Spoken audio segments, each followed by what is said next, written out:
Now, I'm sure you know that one of the problems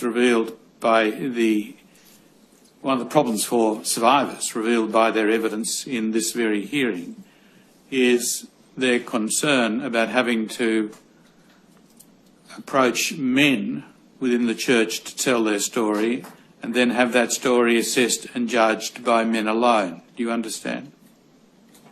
I do understand that, Your Honour. Now, in the society in which you live and which I live, we have seen significant change, although perhaps not yet complete, in the role which women play in the decision-making and government of our society, haven't we? We certainly have. Yeah. And that's a reflection of a contemporary understanding of the role and contribution which everyone in our society can make to the common good, isn't it?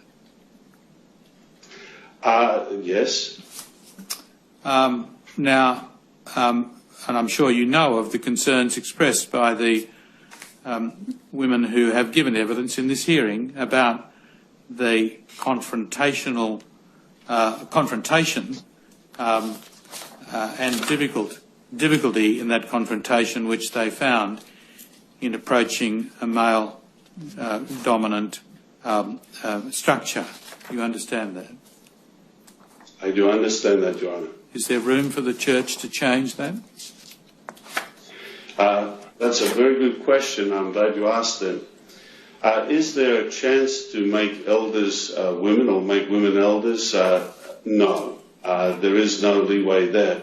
But, Your Honour, if I could just mention... Why is that? Can you tell me why that is? Sure, yes. If we turn to first step... Is it because of a literal application of the Bible?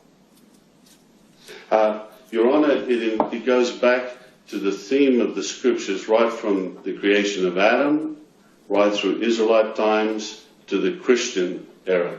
But in all fairness, may I just say something with regard to that? Oh, certainly. You see, the role of women in the Jehovah's Witness religion is a very dignified role. We don't make women, well, we certainly do not want women to feel like second-rate citizens. In God's view, men and women are equal. But even people who fly aeroplanes realize you can't fly an aeroplane by committee. There has to be a pilot and a co-pilot. And that's the Bible arrangement, not because of any lack of intelligence or lack of ability on the part of women. It is an arrangement that has stood the test of time. Now, within that arrangement, the Bible clearly states that a man does not have absolute authority over a woman, and a woman is a co-worker, a complement, the Bible refers to as that. So I think in the context of understanding how women are treated among Jehovah's Witnesses, I think if you investigate it further, you would see there are very many happy women in the marital arrangement. It used to be the case that all of our women were, all of our pilots were women, wasn't it? We've changed that. All of our pilots were, did we? Were men. All men? Yes. Yeah, that's right. Oh, but we're men, yes. Yeah, we're men, and we've changed that now, and we have women who are pilots.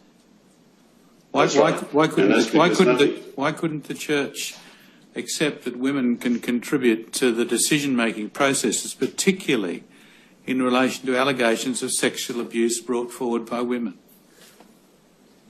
The answer, Your Honour, is that we expect women to be involved in that.